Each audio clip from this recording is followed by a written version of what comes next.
We don't need you anymore. Strangers should just express their condolences and leave. With no regard for the onlookers, my mother-in-law yelled, "Today is the funeral of my recently deceased father-in-law. This woman, who typically tormented me, took this opportunity to let loose on me more than ever. How can she treat anyone like this with no hesitation?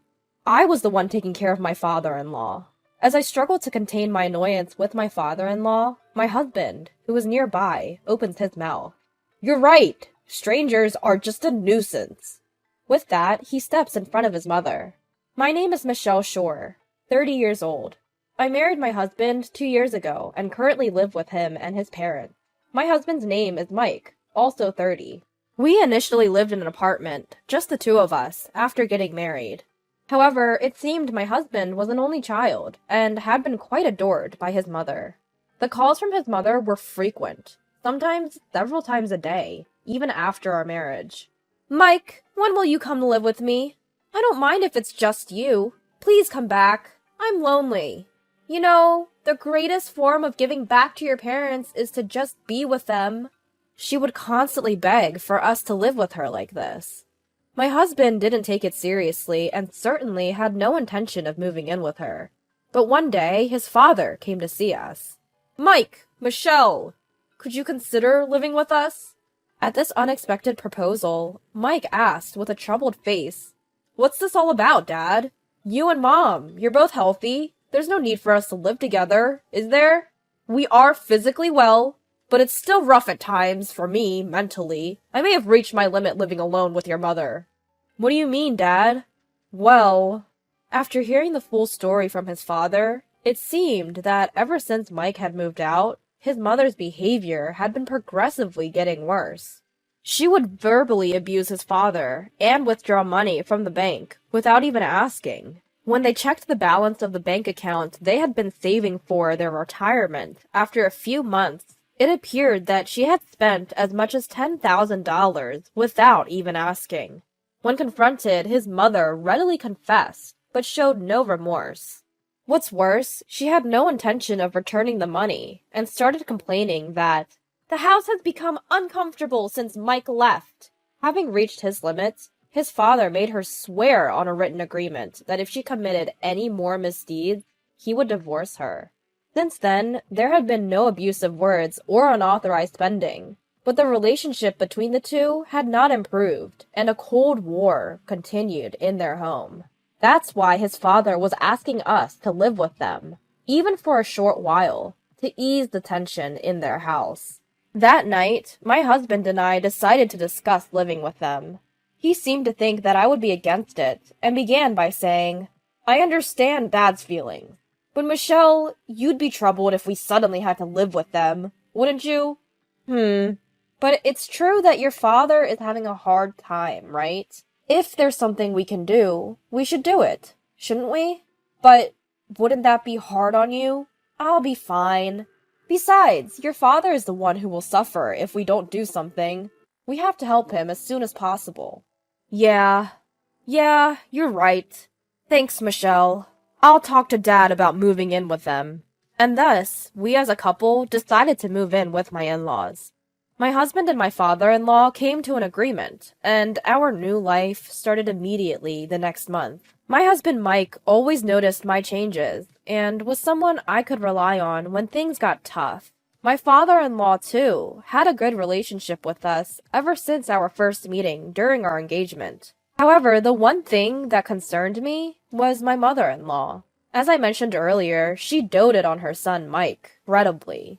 When we went to meet them for our engagement, she only talked to Mike and completely ignored me. Even after we got married and visited their house a few times, she only talked to Mike. When she did talk to me, it was the bare minimum, and she made it very clear that she didn't enjoy our conversations. It wasn't that I had a bad relationship with her, I just personally found her difficult. However, since moving in, she was always happy because she got to live with Mike. So we didn't have any major issues, even though she never really talked to me. One day, after about a year of living together, an incident broke out, and it turned our life upside down. I got a phone call while I was at my part-time job. It was from Mike, who should have been at work too. "Michelle, listen carefully," he said. "It seems that Dad has collapsed and been taken to the hospital by an ambulance." "What? Dad?" I replied. "I'm leaving work now and heading to the hospital. What about you, Michelle?" "Of course, I'm coming too. I'll talk to my manager right now." "Okay, let me know when you get to the hospital." I hurried to the hospital and met up with Mike. When we got to my father-in-law's room, he was lying in bed, but turned to us and spoke. "Sorry for making you worry," he said with a smile, which gave us a bit of relief. But then I noticed something odd. I looked around and timidly asked him, Dad, where is Mom?" "Oh, her. She's at home." "Home? Why?" "I collapsed at home. She didn't even bother to call an ambulance. I had to call them myself." "So, she didn't even ride with you in the ambulance?" "That's right. But don't worry about it." "Oh, Dad." The shocking revelation left us speechless. Not only me, but Mike too, was turning red with rage. Thankfully, my father-in-law recovered and was able to be discharged after a few days. However, he was diagnosed with advanced cancer, and the collapse had left him with severe paralysis throughout his body, leaving him unable to live alone. The doctor informed us that he needed full-time care, and we were at a loss for words. When Mike relayed this to his mother, she let out a heavy sigh. She acted as if she was being inconvenienced, but Mike and I managed to persuade her, and we all decided to work together to take care of my father-in-law. Mike made a good earning, so I quit my part-time job to dedicate myself to caregiving and house chores.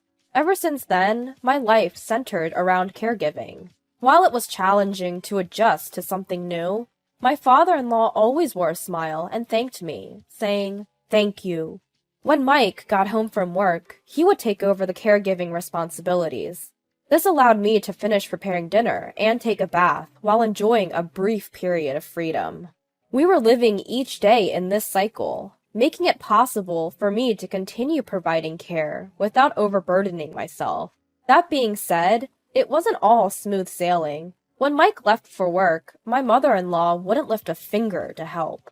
Moreover, she would become irritated when I was busy caring for my father-in-law and couldn't handle all the housework. One day, unable to bear the situation any longer, I confronted her directly.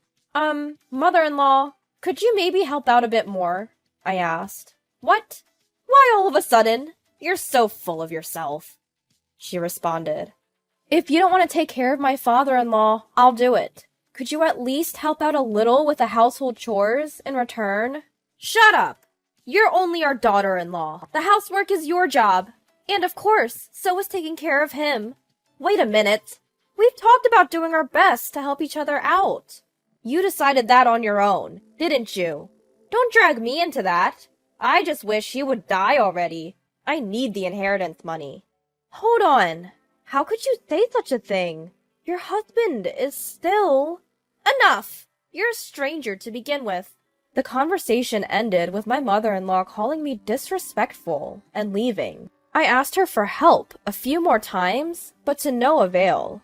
I also talked to Mike about it, and he tried to talk to her, but she would always play the victim, making it impossible to have a meaningful discussion. To make matters worse, Mike had to transfer. Upon hearing the news, my mother-in-law gleefully suggested, "Let's put him in a nursing home." But nursing homes are expensive, and she's not working. Given that my father-in-law is physically disabled but still mentally well, is there really a need to put him in a home? After thinking it over many times, I decided to stay behind and continue taking care of my father-in-law. Initially, my mother-in-law made her displeasure quite obvious, but I didn't let that get to me. Despite Mike's concerns, I stood firm in my decision. However, what I didn't realize was how this choice would bring me so much distress.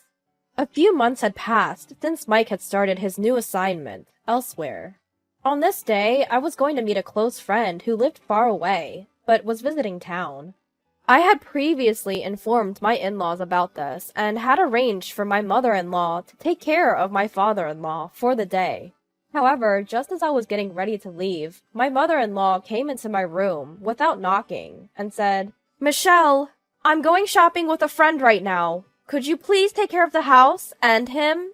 Wait, what? I thought I made it clear that you were supposed to take care of my father-in-law today, since I'm meeting up with my friend. Oh, is it? I don't remember. That's so unfair. I've told you days before. You're so annoying. I don't know anything about this. Just be grateful that I'm letting you live here, rent-free. But I was really looking forward to meeting my friend after so long. Even a fool like you has a best friend, huh? Birds of a feather flock together.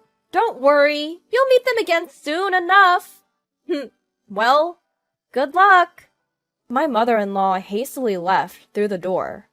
I broke down crying. Why? Why is it always me? I do the housework and take care of Mike's father every day. Isn't it okay to go out for just one day? This is too much. Just because you hate me. This is too much. A mix of unplaced anger and emptiness overwhelmed me, making it hard to recover. But now that my mother-in-law was out, I had things to do. I wiped away my tears, texted my best friend about what had happened, and got back to the household chores. I prepared the meal for the elderly care and headed towards Mike's father's room. When I knocked and entered the room, Mike's father called out with a serious look. "Michelle! My father-in-law! What's the matter?" "I'm sorry. Because of my wife. Your plans got ruined." "Huh? Did you hear that earlier?" My father-in-law slowly nodded. Then he pulled something out of the drawer next to his bed and handed it to me. "My father-in-law, this is... Could you do me a favor in my stead?" "But are you sure?" "Yes, I am. It's something I've decided a little while ago." Saying that, he pulled out a voice recorder from under his pillow. When the play button was pressed, an unbelievable voice came out. After hearing everything, I promised to fulfill my father-in-law's wish and went to this one place on a later date. But that was the last thing I was able to do for my father-in-law. 2 weeks later, my father-in-law's condition suddenly worsened in the middle of the night. Even though he was rushed to the hospital by ambulance, it was too late, and he passed away. My husband, who hurried back from out of state, was not able to be there at the end. "Father-in-law, what's the matter?" My mother-in-law, who always claimed it was too much of a hassle, left all the arrangements for the wake and funeral to my husband. We held a simple wake, just with our close family members, and then the day of the funeral arrived.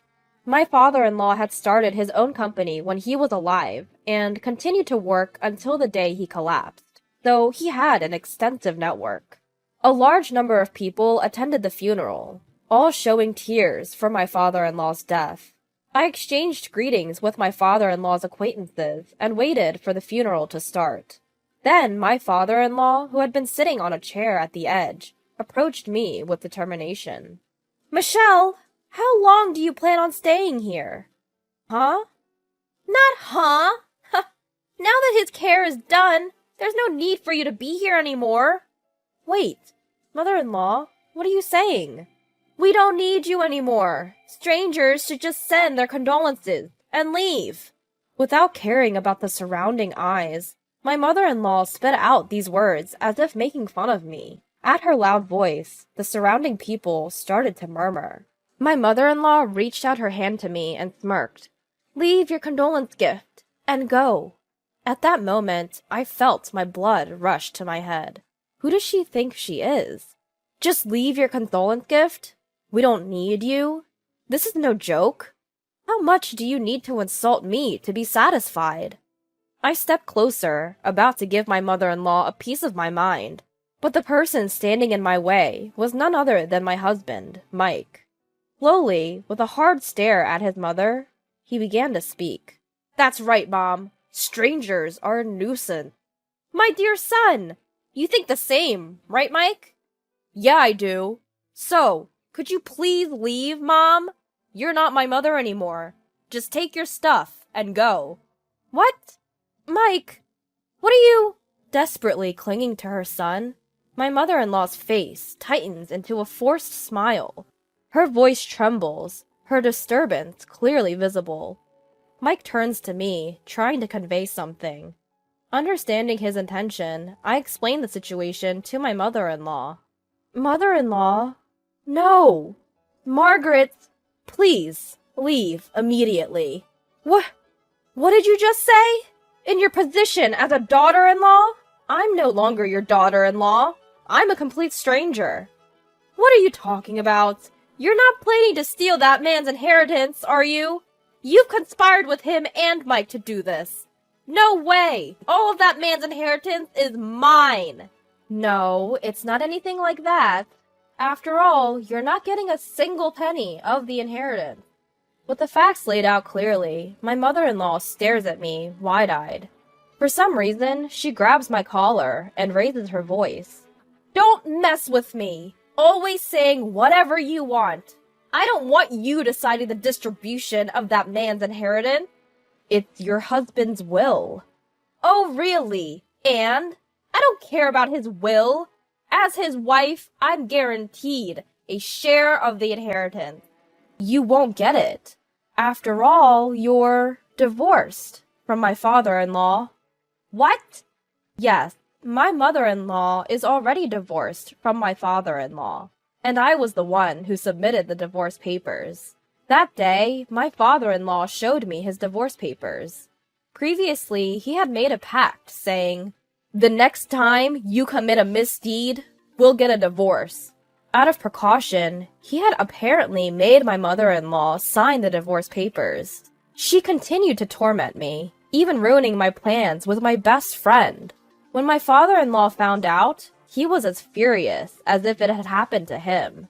On top of that, she secretly entered my father-in-law's room to steal money, showering him with horrible words like, "Die already!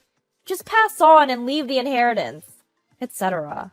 These cruel words were recorded by a voice recorder that my father-in-law had hidden by his bedside.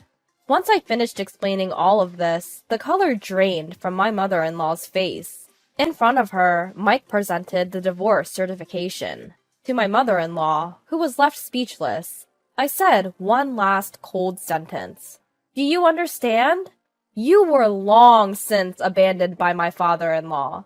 It's just horrible that you trampled over the feelings of such a kind man.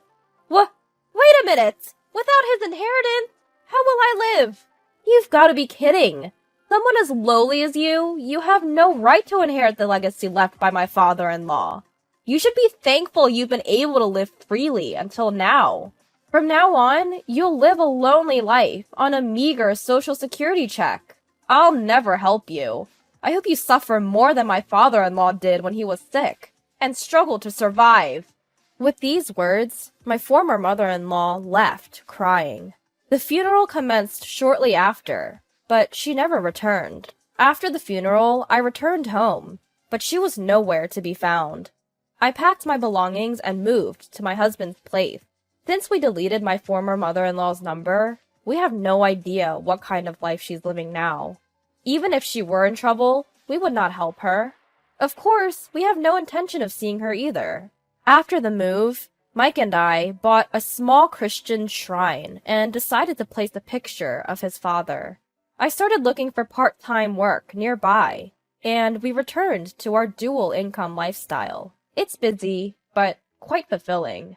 Bye, Dad. I'm off now, Mike said. I'm leaving too, father-in-law, I also said, and left. Every morning, we do this, paying respects to the picture of Mike's father before we head to work. It seems like the man in the photo is smiling back at us.